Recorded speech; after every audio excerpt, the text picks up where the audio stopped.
யோவான் ஸ்நானகன். அந்த காலத்துல யோவான் ஸ்தானம் பல லட்சம் பேருக்கு ஞானஸ்தானம் கொடுத்தவர் பாருங்க.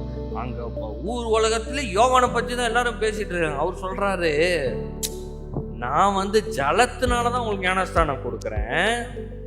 எனக்கு பின்னாடி ஒருத்தர் வர்றாரு, அவருடைய பாதரட்சியை சுமக்கிறது கூட நான் பார்த்தலன்னு இல்ல. ஏன்னா இவர் அவ்வளவு பெரிய ஆளா பேசுறாங்க பாருங்க. பெரிய ஆளுங்கெல்லாம் எப்படி பேசுறாங்க. யோவான் ஸ்நானகனை பார்க்கலும் ஒரு பெரிய ஆள் கிடையாது. மக்கள் குமிறாங்க. ஜலத்தினால ஞானஸ்தானம் கொடுத்துட்டே இருக்கிறார். அவர் சொல்றாரு, என்ன பெரிய ஆளா பார்க்காத, நான் ரட்சகர்னு நினைச்சுக்காத. எனக்கு பின்னாடி ஒருத்தர் வராரு, அவர் பேர் இயேசு. அவர் பரிசுத்தாவினாலும் அக்கினியினாலும் உங்களுக்கு ஞானஸ்தானம் கொடுப்பா. இன்னைக்கு நம்ம யோவான் காலத்துல இல்ல, இன்னைக்கு நம்ம இயேசுக்கு அப்புறமா இருக்கிறோம். இன்னைக்கு நீங்கள் எல்லாரும் பரிசுத்தாவினாலே நிரப்பப்பட்டு இருக்கிறீர்கள்.